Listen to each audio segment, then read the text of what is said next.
Hey, Unchainers! This is Timmert, and you're listening to the Unchaining Me podcast.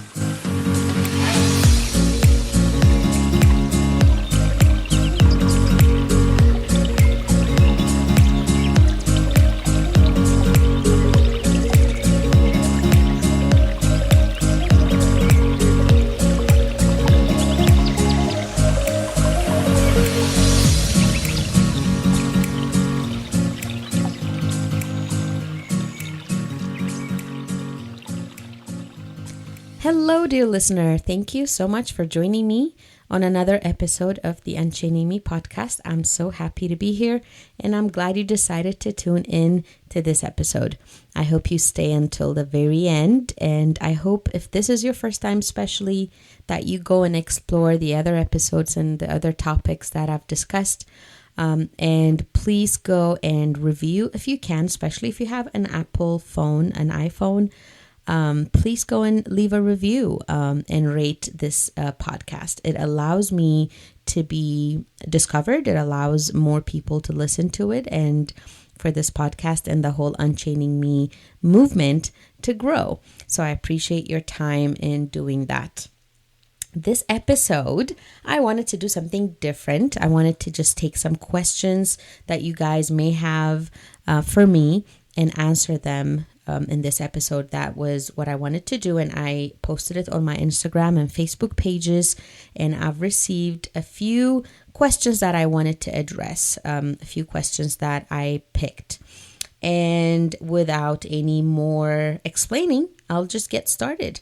You guys asked me some very insightful questions. Some were repetitions, some were questions or topics that I've already discussed. So I pointed some of you guys to the particular episodes that covered that topic you asked about.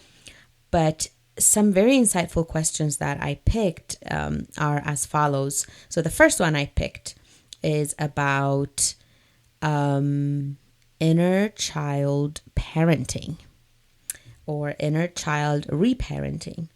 So this sister asked, how do we separate reparenting our inner selves, our inner children, and consciously parenting our offsprings?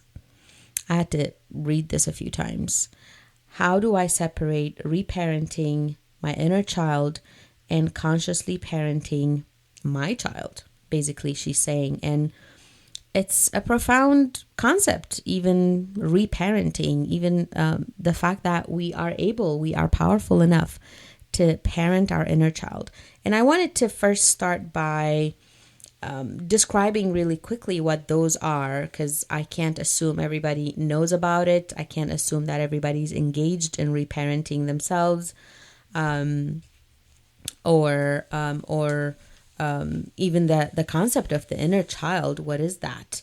So we all have some unresolved issues. We all have some emotional wounds or unmet needs from our childhood years. We were raised by humans who did their best, but they also had some unresolved issues and emotional wounds and unmet needs because they were raised by other parents, other people, other adults who also had that. So it goes back generations. If one parent or one adult, preferably two, does not come conscious about those wounds and those issues and those unmet needs, then chances are that those wounds and unmet needs actually get exaggerated and more wounds are added to them and then passed down to generations.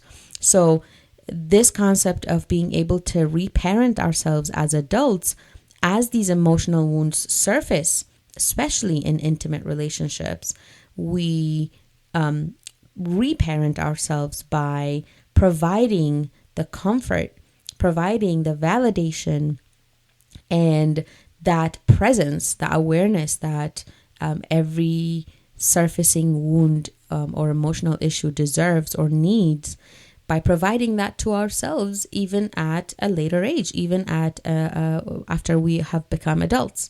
So that is the whole concept of reparenting ourselves. We do that by many ways. Working with a professional is the best way because some really difficult emotions might surface. We may have gone through severe trauma.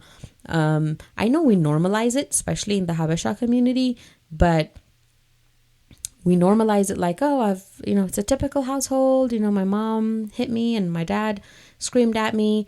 But there's nothing normal about being treated with so much aggression. Or we try to normalize, we never really talked about emotions, just your typical Habesha household. Many of my clients start sharing their childhood stories with these sentences that are similar to or in some way connected to this. But there is nothing normal or healthy about denying our emotions or being taught to deny them. For boys not to cry or explore their emotions, for girls to be screamed at or to be told not to speak. All of those, because we are born so free and so curious, in touch with our authentic selves, as the ego develops, we start forming this hard shell to protect ourselves from these forms of abuse. And we start putting our guards up. We start telling ourselves stories about how we can survive our childhood years. But unfortunately, the ego continues into adulthood. It's okay if it protected us. It had a purpose, but after we become adults and we are equipped with everything that we need to work on ourselves, then that particular ego itself becomes problematic, especially in intimate relationships. So these are the reasons why we may need to reparent ourselves, and we may need to look into our inner children and send them some love, constant reaffirming, validating love that doesn't depend on conditions, which in most cases has been the reality. When we were children, we were loved conditionally. If we scored high, if we looked okay, or looked beautiful, looked pretty, or acted a certain way, didn't speak, said yes only, entertained others, if we made our parents look good in that societal, cultural construct of what a parent should be like or what a kid should be like, then we were given love. And the opposite is true. When we didn't do those things, love was taken from us. So we as adults are able to do that. We do that by observing our emotions without judgment, without judging ourselves, unconditionally accepting who we are, allowing our authentic selves to surface. So this work is really sacred and definitely not easy. There were times when I was doing this work and I went back to a specific time in my childhood, found a picture, which wasn't very easy to do. I'm the last born of 7 kids, and no one really bothered to save pictures of me and my different milestones. But I found a picture that represented that particular time, and I put it as a background on my phone. And every time I picked my phone and I saw that little girl's face, I sent her love. I sent her validation. I sent her unconditional acceptance. Because my life as an adult was starting to exhibit those signs of unmet needs, unmet emotional needs, because I was looking for that validation from every relationship I was in or friendship I was in, and that was proving to be problematic.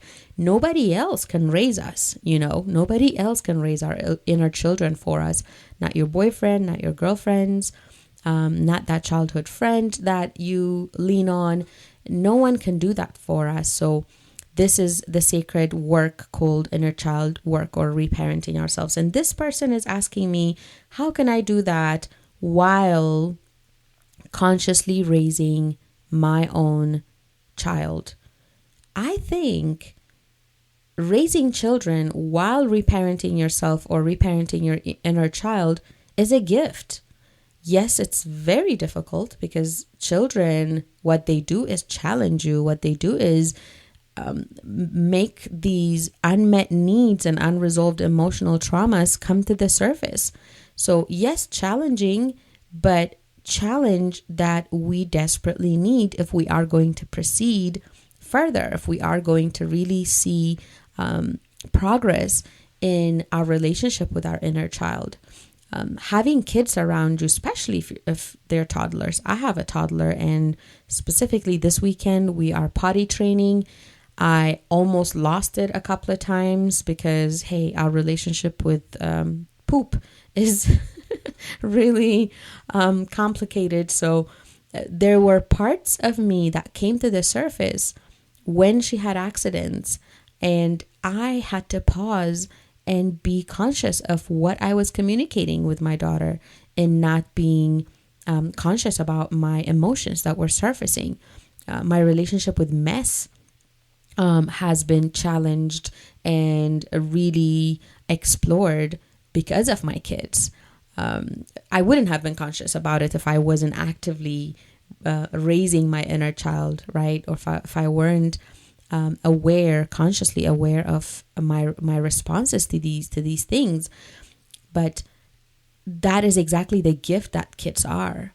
By making sure these emotions surface and frequently, we are able to meet those emotions. We are able to meet the inner child that would react to things instead of responding to things. It's very easy to connect to your inner child when you are seeing your own children around you, when they're being playful. One of the things that constitute parenting your inner child is being playful, being free, going back into that curious and free mindset of a child that we need to bring back from time to time as busy adults wrapped up in routines and making sure things are done. Being able to lose yourself in play is one of the gifts that kids can give us. And that's one of the ways that we reconnect with our inner children. They are, our kids, key in recognizing our patterns.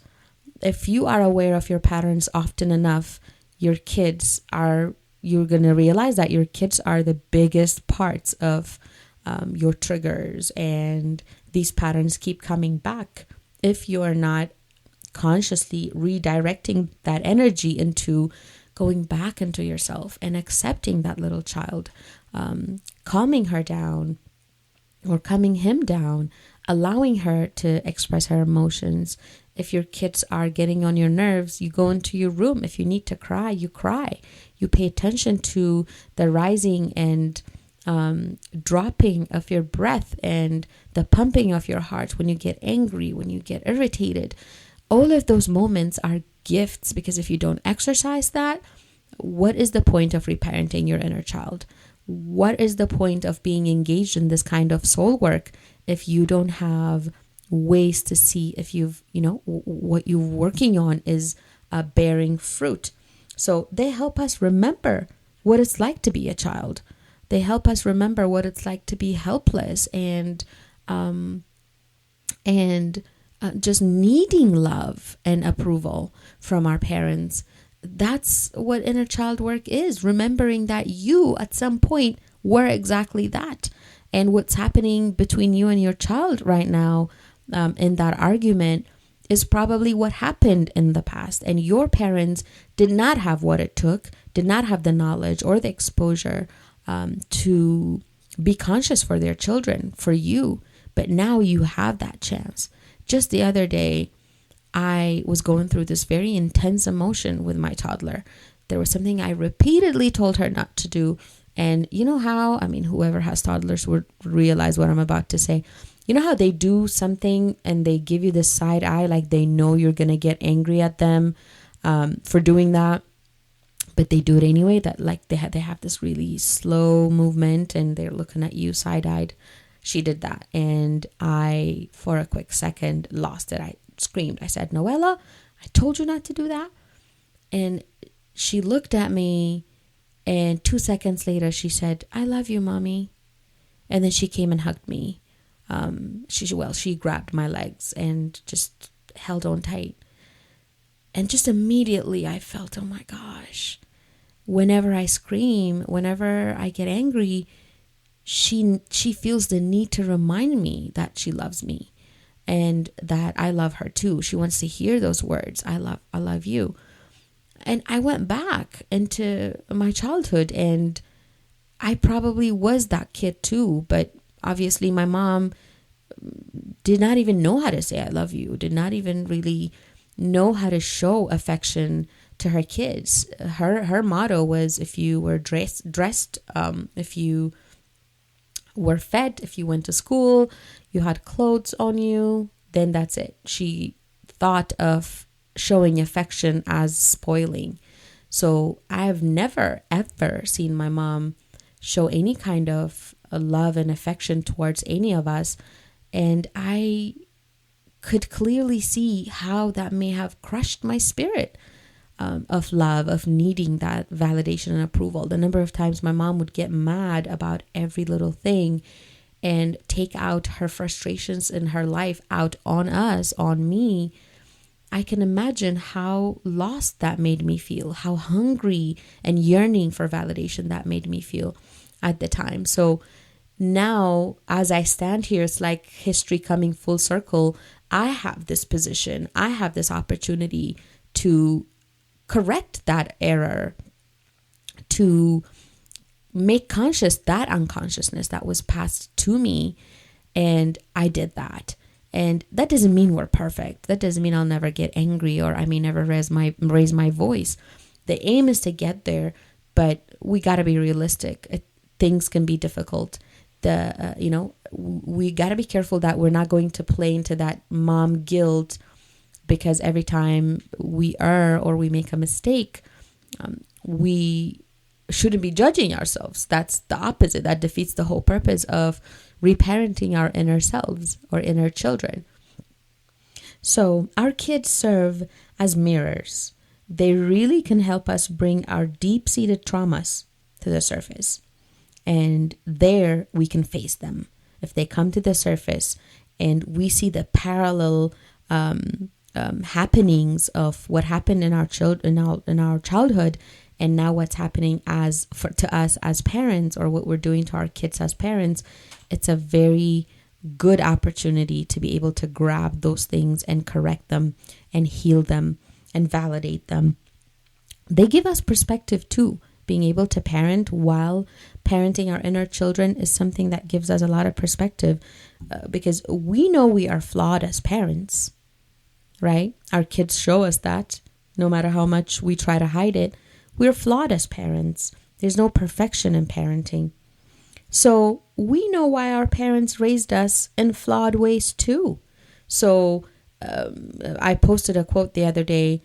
You can parent your inner child and still love and respect and approve your parents and forgive your parents, right? It doesn't mean you need to be pissed off at mom and dad while you're reparenting yourself. Actually, the energy of forgiveness is what ushers healing to us in the present moment. So we forgive them because they did what they could. They did what they knew how to do. They did what was available to them at the time.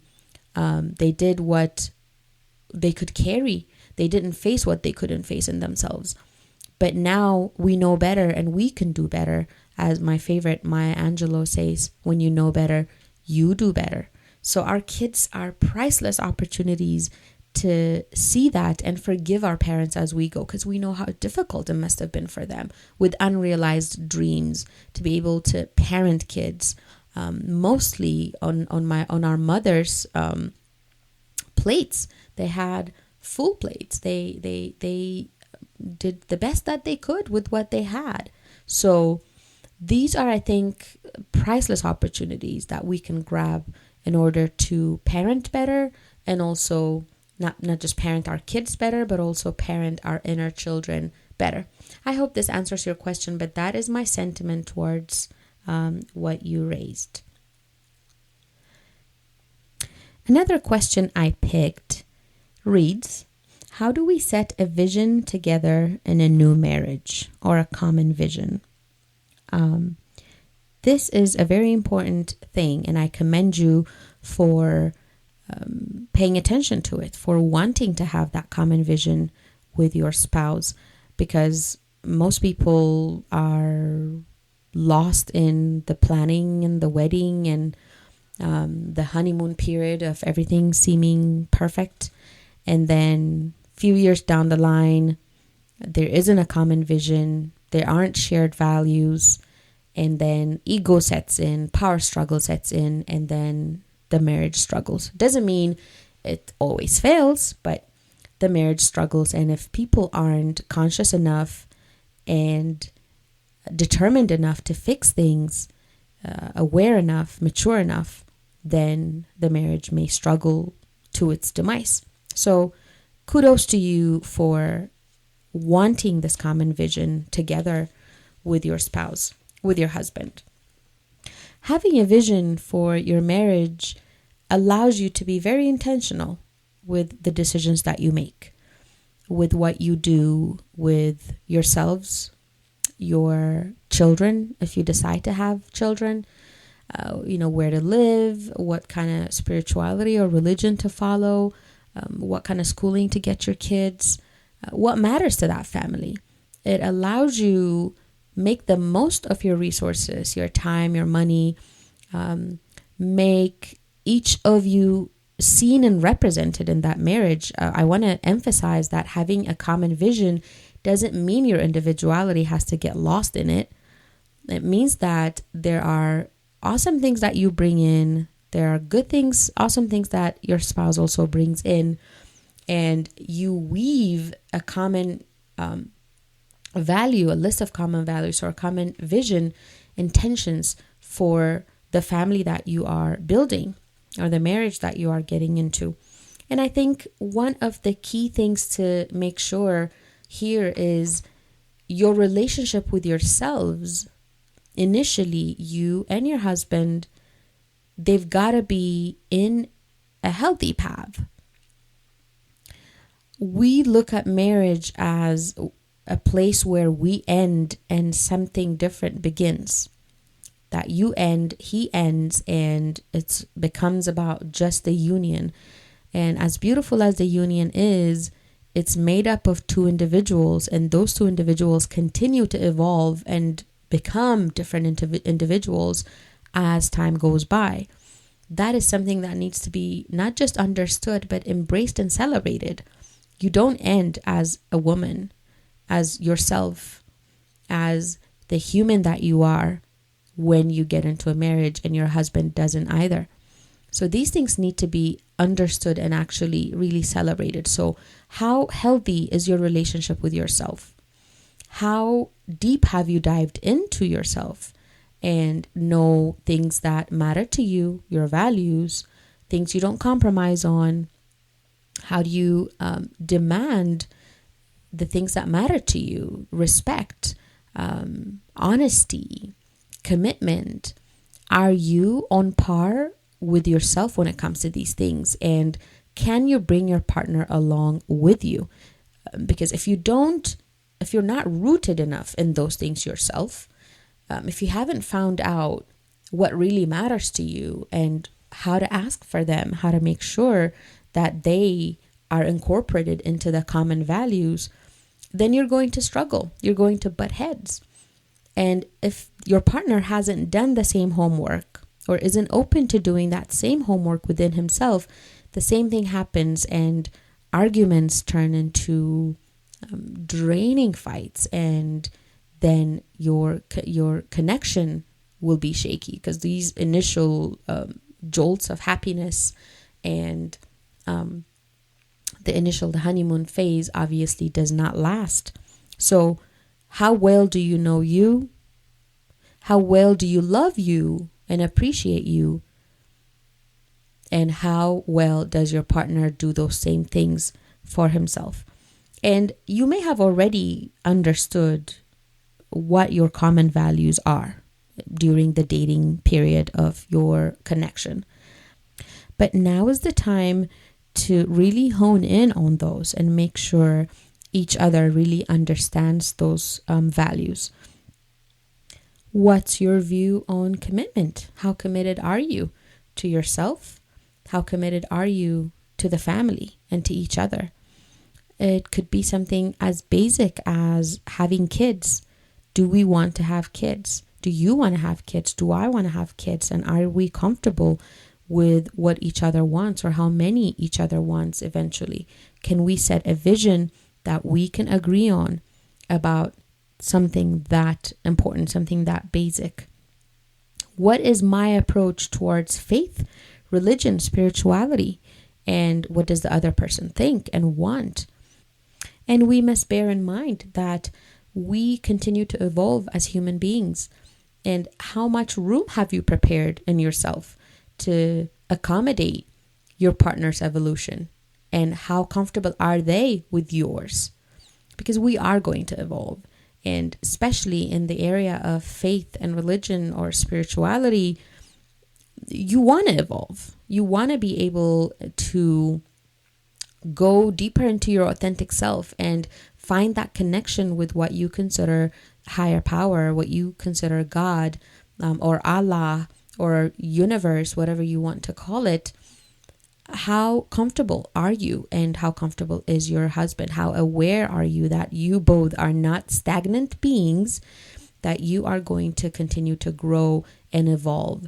And the value of change, I think that's a very important value to set together as a vision, that you are going to change, and your partner is going to change too.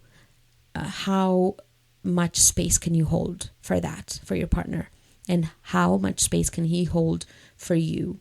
And how ready are you to meet and get to know and fall in love with each other over and over again during different phases of your lives?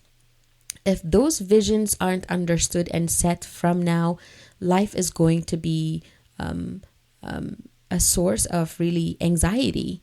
If you want to hold that person where they are, as you've fallen in love with them, as you've loved them, the different things that you may have seen them do, or the different things that you may have seen them bring to the table, if you are fixated on that, then life is going to surprise you in very uncomfortable ways. So I think one of the very important visions to set is the value of being able to adapt to change, even the change of your self and your spouse. And how do we continue to come together? How do we continue to grow, but together, individually, but also together? It's this constant dance. It's like a tango of leaning in and leaning out. When one leans in, one leaning out, and of just that continuing the choreography of that beautiful dance of marriage and love.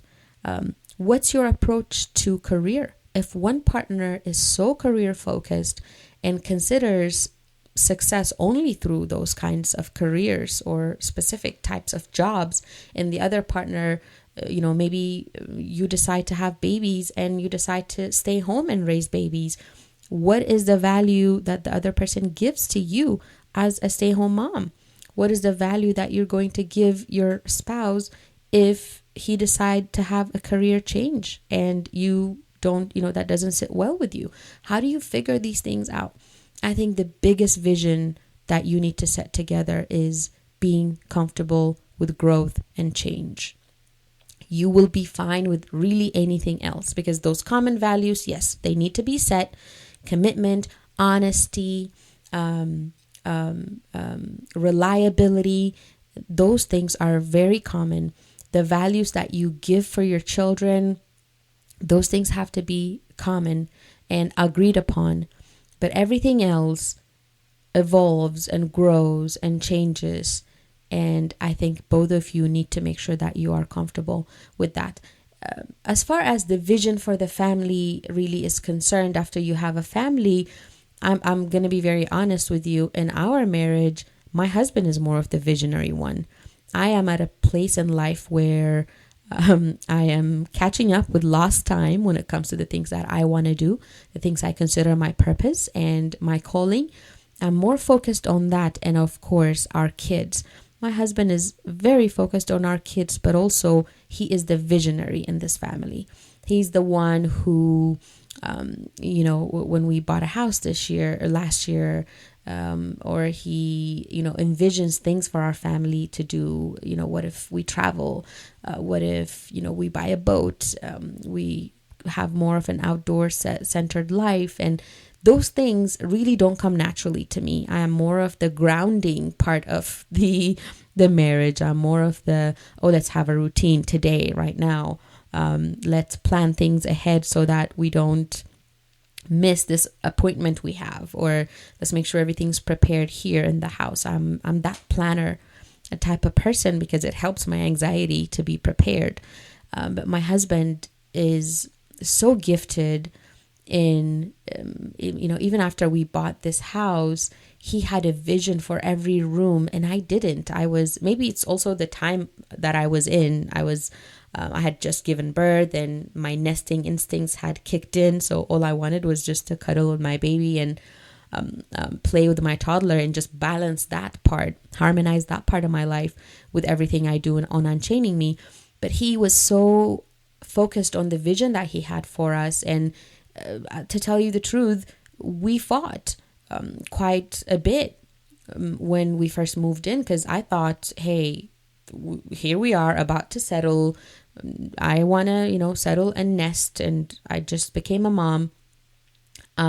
We bought a house that is move-in ready, so we don't have to do any construction or take on any projects. But my husband just could not sit silent and idle, with quotations, with his vision. So he got busy doing things to the house, creating a studio for me.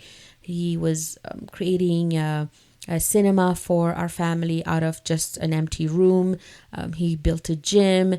And every step of the way, I complained. Every step of the way, I was like, I need you up here with us and the kids, and I need you to just sit with me. I wanted to make sure that I didn't go through postpartum depression, which I had gone through before. So I needed him around. So his vision really took him to get these things done while he tried his best to be up there with me. And at times I wasn't satisfied with how much of his time I got, or how much of his time the kids and I got. But now I look back and all of those rooms finished and how vibrant our family is. We have a place to work out. We have a place to go watch a movie, really good cinema. I'm so proud of him. And I tell him, you are the visionary in this family, and I am okay. I am comfortable taking your lead of vision. That doesn't make me less of an independent woman. That doesn't make me less of a strong woman. It just makes me a good partner and a very wise person, because your strong point is being visionary and leading our family. And I am so proud of you. So what I'm trying to say is, find what you're really good at in this union. You could be that person who visualizes things and envisions things for the family and leads. You could also be that person who supports and grounds and nurtures. And that is so important on its own too. You got to be able to know what it is that you bring to the table, to the union, to the marriage, that serves it best. You want to be able to serve the union as best as you can, this marriage as best as you can. It shouldn't be a set role that you want to play and you have this fixated idea of who needs to play what role. I started realizing in this marriage how my relationship with money needed a lot of healing. I come from a very deep-seated mentality of lack. And if I weren't willing enough to allow my husband to lead us financially, we wouldn't be where we are right now. We wouldn't have the visions that we have right now. I have tried, failed, but I've tried to stop him from making bold and risky moves on our finances and our careers. I wasn't able to make those moves on my career, and I'm glad I learned, and I'm glad I adapted. I'm glad I allowed him to lead on that, because that wasn't my strong point. That wasn't the value that I brought to the table that was good for our family and our marriage. So I think you get the point. have some common values that you don't want to compromise on, that you both agree on, that you want to build a solid foundation for your family. If you decide to have kids, where do you want to live? What kind of career focus do you want to have right now? Who leans in when who leans out? That kind of reciprocity, that kind of intricate dance is what you want to have in common. That understanding that each and both of you are going to evolve and change, and that needs space in the marriage. The next question is about depression. Two people actually asked me similar questions. One about a minor, a 14-year-old child, and another about an adult. And the question reads, how do I help someone dealing with depression but is rejecting treatment options? The mother who shared about her 14-year-old says she even got him a mentor, and he keeps blocking what she tries. She told her, I don't like the guy. And she's taking it as he's just blocking everything that I try to help him out. And the adult also in the other question is refusing to accept treatment. So what do we do? So I want to mention that 2 episodes ago, I believe, me and my husband did an episode on depression, but his version of dealing with my depression from a support systems, from a lover's, from a family member's perspective. So I strongly advise that you listen to that podcast. But I have a thing or two to say about, especially about the 14-year-old child. I would use tough love, because as a minor, you can make those decisions for him. You don't need his consent. I'm not saying, drag him to a therapist, but as far as him saying he doesn't like the mentor, I think you should try a few more. I mean, even as adults, it's difficult to connect with the very first therapist you sit in front of or you talk to online. I've gone through countless therapists before I felt compelled to open up and connect with a few. And even after I opened up and connected, maybe the feedback was not something that I needed. Maybe I needed to talk about something, to talk about my issues, and then they listened, which is what I needed at the time. But then I would need feedback or specific tools in managing my emotions. And maybe that particular therapist was not well equipped and well trained to give me that. So I would switch. So it's okay if the first mentor you got him didn't click, or the first therapist that you're going to get him doesn't click. That might need a little bit of a trial and error, and that's okay. And how about giving him a little bit of control in his treatment? Let him make some minor decisions, maybe about choosing the therapist, show him the profiles, go online and find him someone that he may feel more compelled to open up to, or maybe the setup. If he is not comfortable going in person, maybe allow him to do Zoom or even text. There's even text therapy. So try and go down to his, when I say go down, I'm not trying to say you are, superior, but like meet him at his level where he is, the things that he finds enjoyable or approachable, and see if you can get him some help and treatment there. You got to be able to emphasize that treatment may help him reach some of the goals that he wants to reach. I'm sure he has things that he likes, even if it's things that you don't approve. He's a 14-year-old. I'm guessing he may like video games, if I may assume. He may want to become a coder. He may want to become a game developer. Find things that make him come alive, things that he likes, and tell him that if he is not okay mentally, he won't be able to achieve those things. He won't be able to reach those goals. And tell him that you're not doing this because you're being a bossy mom or a bossy adult. At this age, 14, 15, they're very judgmental. Sorry to say, they're not very friendly already. And they are finding out that you're not mommy, you're not the best entertainer and the know-it-all parent that they thought they had all their lives. They're realizing that you have flaws. They're realizing that There's other people's opinions and other ways of doing things, and they probably think they're better than yours. So try and not come from this place of, I know best for you and therefore you have to do that. Be vulnerable to him. Tell him how concerned you are and that you are here to help. And you will do that no matter what comes as an obstacle. You know, if this person is a spouse, a sibling, or a parent, you know, these options become more limited. Yes, if the mental illness is severe, you can go to the point of getting a court order to get them treatment. But the question that I was asked, I don't think situations have gotten to this level.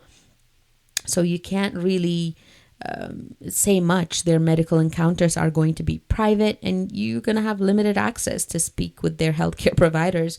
So with all the privacy, respecting, and everything that goes on, you can't say much and do much and know much. But what you can do is use the strength of your personal connection with them and a gentle pressure, maybe from also other family members. Don't just do it by yourself. Make sure other family members also join you on this journey to persuade that person to seek treatment. Maybe a family meeting, something like an intervention can spark in their minds that enough people in their lives, enough loved ones are concerned about them. And if they have been in treatment before and maybe this is a relapse or a recurrence, maybe you can encourage them to adopt this treatment contract, or like an action plan or like a relapse prevention thing that they can write, and you can pretend it's like a contract between you and them if it's a spouse or a family member, something that tells them what to do, what next, what comes after if you notice these signs. And that's where it should come. Even your concern should come with examples. You're going to tell them, I've noticed that you haven't been sleeping well. I've noticed that you've been a little lower than usual. Emphasize that what you're doing is recommending that they get treatment for their own health and well-being. It may be the only way that they can realize their dreams and goals. So what I say is just keep at it. Don't give up. No judgment, no stigma, because that is what really prevents many people, especially adults, from seeking therapy, is that judgment. And then no personalizing it. Don't make it as if they're depressed because of you. So I highly recommend you go and listen to the podcast I did with my husband. He made some really important points. I've been getting a lot of good feedback from many of you about that conversation and how honest and raw and useful and important that conversation is to be had. So please go give that a listen. I hope that was helpful. The last question I have picked to address, I believe this is the last one. Well, no, actually, this is the second to last. How can I distance myself from toxic family members without any drama? Well, you distance yourself. I really don't have any other way of saying it. I will explain a little bit if that helps, but when your sanity, your mental health, your progress, your journey to enlightenment, your journey to consciousness is being hindered by people around you, and you've tried everything else. You've tried talking to them. You've tried reasoning with them. You've tried setting boundaries. Well, distance is a form of boundaries, but when you begin, you're setting some boundaries and you see those boundaries being crossed multiple times and not respected. It may be time to set some strong boundaries and distance yourself from those people.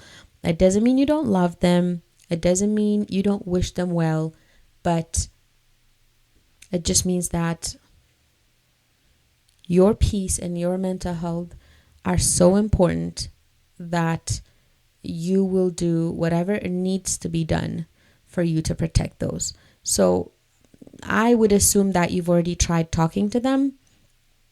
You've already tried setting those, boundaries of maybe they come to you to talk about things.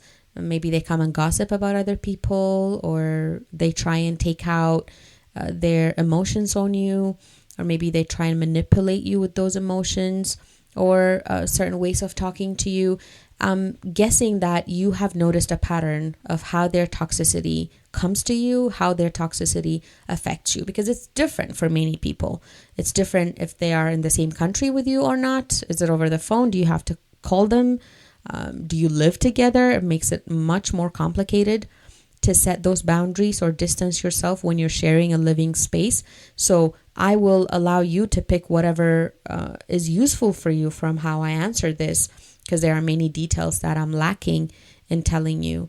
My experiences of distancing people that proved to be toxic was mostly around me not reaching out, because I had that ability to distance myself because I was the one who would make the effort, or because they live in another country or another state. Setting those boundaries and distancing yourself are much more practical. So I would start first by communicating those boundaries. The times that you may be talking to them or you may be around them and you see them step into those patterns of what I mentioned earlier, the manipulation, the negativity, the toxicity, I would start by saying exactly that. I don't appreciate this. I don't like this. I don't want this. And this may be difficult if they've known you to be okay with those before, and this is something new to them. They may just push their limits and try and continue doing that because that's what they're used to doing to you, and you would normally not resist it. So explore that first if you haven't already. That's what I had to do in my life, was set some boundaries, and the people actually responded with anger about those boundaries and almost distanced themselves after that. So this may even take care of itself for you, right? So set those boundaries, communicate as often as you have to, as assertively as you have to, that these things don't fly with you anymore. That's not the way to talk to you anymore. That you don't appreciate gossip anymore. Or the victim mentality that they play is bringing something negative into your space. So if they are the kind of people that, you can communicate these things with, maybe sometimes they're not. They could be really elderly and may not understand these concepts. But if you know best, so try and exercise those boundary setting techniques first. If that doesn't work and they continue, then you have the right to say, I don't benefit from this friendship anymore, this relationship anymore. This doesn't serve me anymore. And that can also be nonverbal. If you do not want to have that confrontation, you don't have to have that confrontation. You can just have your actions speak for you and not communicate as frequently, or not at all. It's up to you to what extent you find challenging those confrontations or those friendships, and to what extent you feel inclined to cut those out of your life in order to maintain your positivity or your sanity or your mental health. So it's a very personal thing. It depends on who the person is and what you're trying to achieve. But what I advise is look within. That's all you can do. Look within and see those things that get triggered by these people. See a part of you that may have allowed that so far. If you have already healed that or haven't healed that, that is something that you can use. You can use these people, use these communications, use these relationships to dive even deeper into yourself about what part of you needs healing, what part of you needs accepting, and why were these boundaries never implemented or never even communicated with these people in the first place. Because you may go into new relationships or form different friendships and bring this same pattern there, and you will just be recycling and rinsing and repeating each cycle. That's what you don't want. So use this to really get to know yourself and the areas of your life that you need to work on first. The last question, I believe, yes, the last question that I'm going to address it's something I really thought about. I had to think about. It is about luck.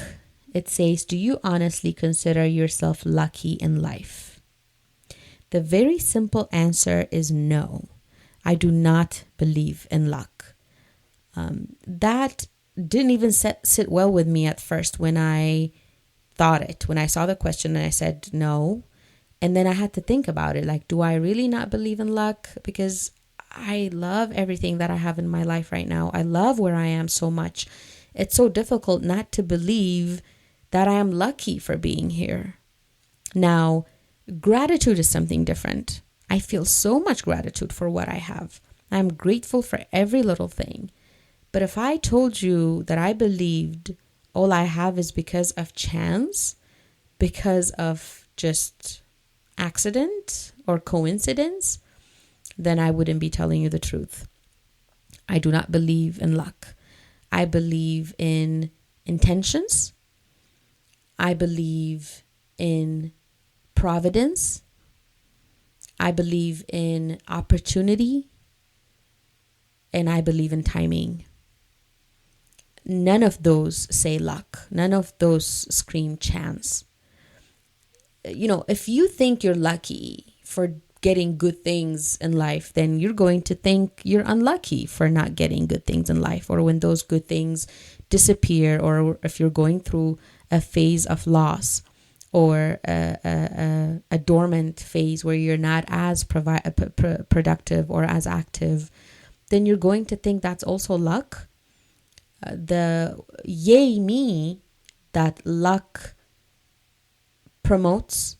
also promotes the woe me if you're not liking what's happening in your life. But this is the reality, for me at least. I don't know if you agree or not. Life is neutral. Life is not somehow for you or against you. That's my belief. It is neutral. Life just is. Life just is. It's like a river that flows, and it has windy areas and straight areas. Sometimes it's calm and inviting and soothing. Other times it's rough and has downfalls and high currents. Sometimes you meet dangerous animals in it. Sometimes it's, clean and clear and safe. That's what I think of life. And whatever you make in it, you get to co-create your life. You get to co-write your story with the big power, the big energy that we call God. Most of us call God, at least. It's dangerous for me to believe that luck exists, because then, like I said earlier, it reaffirms some people's beliefs that they are somehow chosen to be lucky and others are somehow not chosen to be lucky. Because you can't just think life can be for you randomly and life can be against you randomly. That goes against the power that you have to align yourself with your true self, with your true identity, with your true calling, and to pay attention to who you are beneath all of these identities that we put ourselves on the surface. The gender, or how you look, or what your career is, or how much money you make, or what your ambitions are, and what your tribe is, or what country you're from, what color your skin is. All of those superficial identities that we put on ourselves stop us from realizing who we truly are, on our true essence, on our authentic selves. And once you are really aligned with that authentic self, then you see how you continue to weave your life together with God, with your Creator. And everything that you go through becomes as a stepping stone, as something that you use to go deeper into your authentic self yet again, to find your purpose and live in your purpose.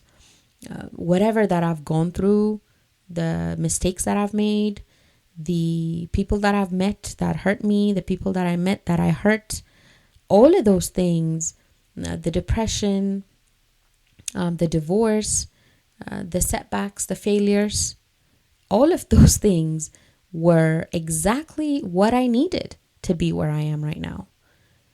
Now, if I considered me to be lucky, then when I was going through those phases, which was pretty much all of my life until my early 30s, then I was unlucky, and then all of a sudden I got lucky. Like, what does that even, tell you? So, small answer, short answer is I don't believe in luck. I believe in opportunity, and I believe in when you are your best self, when you are aligned with love, first of all, for yourself, and then for the rest of humanity, when you are compassionate towards yourself, and when you know that every experience is an opportunity for growth, somehow more opportunities appear. Somehow you meet people that are primed to help you advance in your way.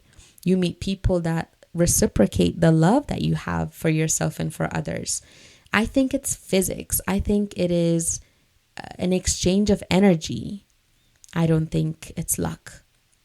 I think it's the vibrations and the intentions that I sent out come back to me. The strength of those determinations, those agreements that I have that are aligned with love and purpose come back to me and reward me.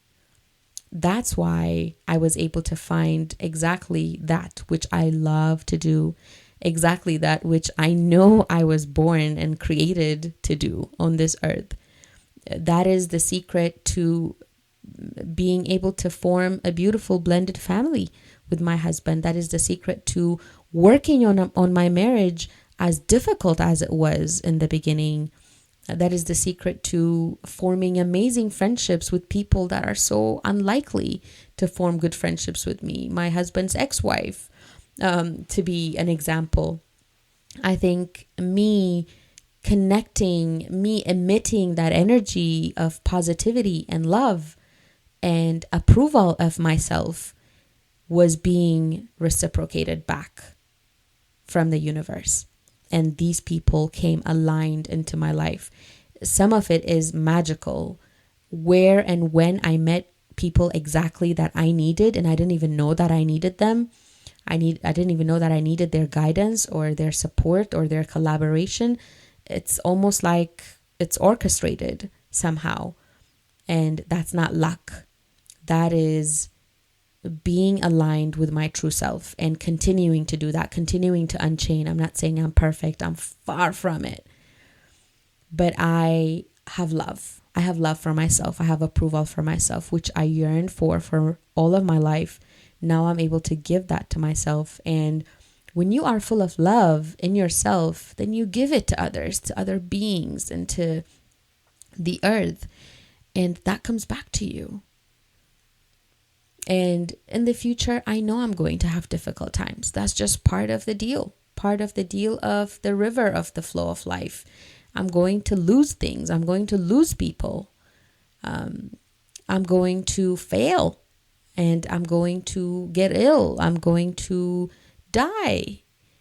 All of those are the flow of life, and I am not in a fight with that flow. I am surrendering to that flow. And when you do that, good things happen.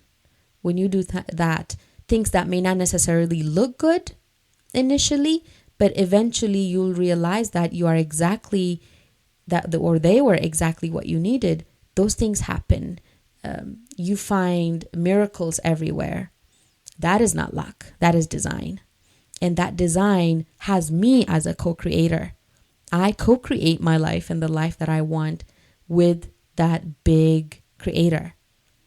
That is what I think. And I hope that resonates with you. But that's where I am. That's what I believe in. So that is all the questions that I've picked to answer in this podcast.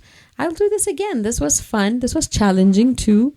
I didn't spend a lot of time to prepare. I wanted to just come raw and exactly what I thought without really researching or preparing for these. So I hope that you got something out of them, and let me know. Give me some feedback on what you thought, what you found useful. Share it with your family and friends if you think they will benefit from anything that I've said. And again, thank you for listening all the way to the end. Congratulations, you've made it.